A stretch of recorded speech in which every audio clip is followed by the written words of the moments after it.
Hi, this is Lisa from Modest Menagerie. Today I'm going to tell you about how I had 18 bunnies in my kitchen in April. It was unexpected, exhausting, and overwhelming, but also one of the cutest and most rewarding things I've ever experienced.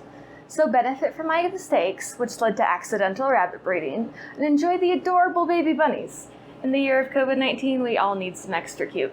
First of all, I do have a background in rabbits. I grew up in rural Nevada and was part of 4-H, which in our area was primarily an agricultural and animal sciences kids program. We were taught how to have, care for, and breed various kinds of livestock in a business-like manner. I kept and bred rabbits for about 4 years. Every summer, I went to the county fair and we entered our bunnies in for best of show competitions, showmanship, etc. I even went to out-of-state rabbit shows to get the best quality breeding stock. I bred and sold rabbits year-round. Most of the time, I had over 50 rabbits in a large custom-built hutch.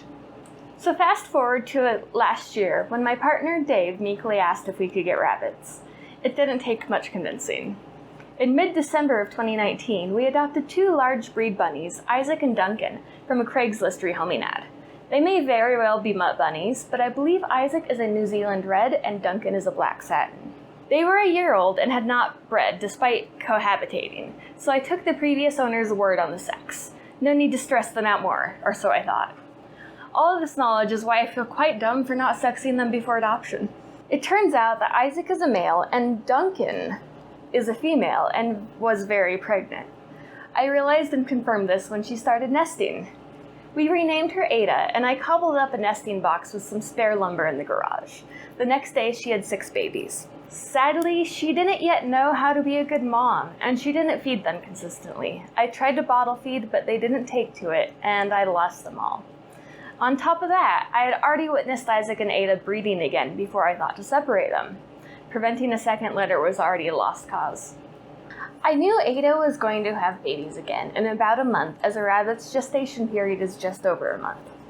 I separated Isaac and Ada and started Ada on alfalfa pellets, since the physical toll of back-to-back breeding is very hard on a rabbit. Even if I had intended to breed them, this isn't the way I would have done it. I scheduled Isaac's neuter on the 26th day after Ada had her failed litter. The night before his surgery, Ada escaped into his pen.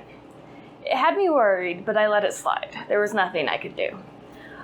Ada kindled 6 days later in early March. She had 9 beautiful babies, and she cared for them like a pro this time. After a few days, with lots of love and treats to Ada, we started handling the babies. It took about a week for them to climb out of their nesting box, and I gave them my awkward breakfast nook area to free roam with Mom. They grew up on tile and constantly switched rugs, and are absurdly comfortable on hard floors, which is rare in rabbits. They also worked their way into Dad's pen, and he was delightfully gentle with them. At the beginning of the COVID-19 quarantine, I was drowning in cuteness. When the little ones were 4 weeks old, Ada started nesting again. She was having another litter. The phrase breeding like rabbits is not an exaggeration. It turns out female rabbits can store genetic material as long as 10 days, so that she can give birth and then get pregnant all a week after breeding. One accidental litter became 3. This final litter had 7 healthy baby bunnies. Every passing day, things got cuter and cuter. The older babies were developing distinct personalities. The little black female runt of the litter grew into exceptionally soft fur, and she was a talented escape artist. I can't believe some of the nooks and crannies she fit through. We fell completely in love and decided to keep her. We eventually named her Grace Hopper, after one of the pioneers of computer programming, and a very small lady with a big attitude. We decided to name our bunnies after noteworthy scientists in general, as Isaac Newton and Ada Lovelace were both pioneers in their fields. The 2 litters grew up together with so much adorableness.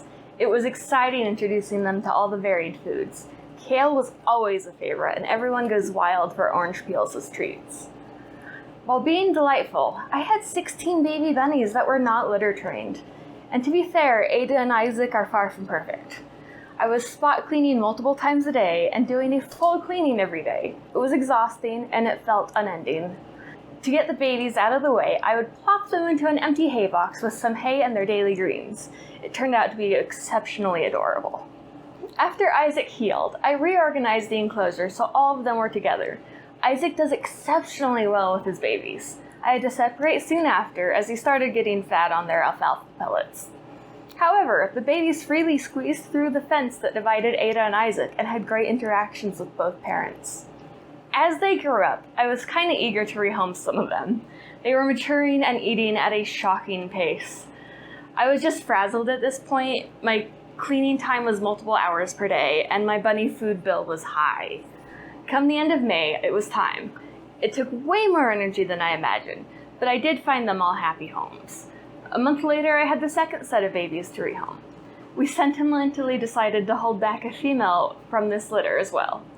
One of our sweet little orange bunnies realized she could jump onto a storage shelf and sit in my cast iron skillet, so Rapunzel practically named herself. She still hangs out there daily. It's been a delight since we've gotten down to 4 bunnies, and easy to forget the stress. It's been fun watching them grow up in a family unit. Ada is extremely food-driven, and she appreciates cuddles. She's also the one best at tearing things apart. I had to get her a dig-proof litter box. It worked excellent, until she wore the plastic away, leaving a hole in the side. Isaac is a very happy and lazy bunny.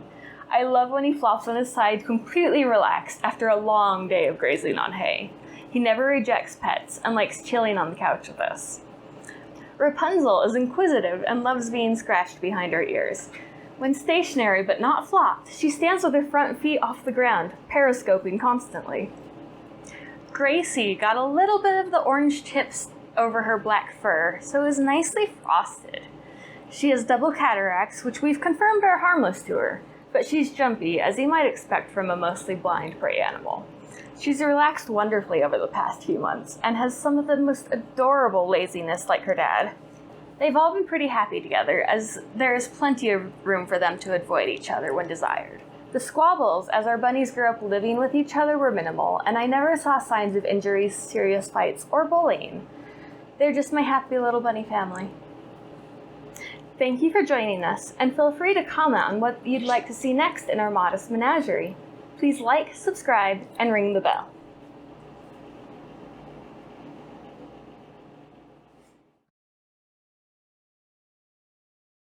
I schedules. You schedule. You do. You schedule things a lot.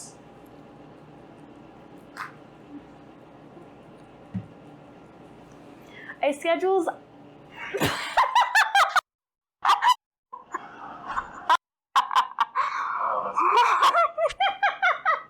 Well, there's the blooper reel. Okay. I scheduled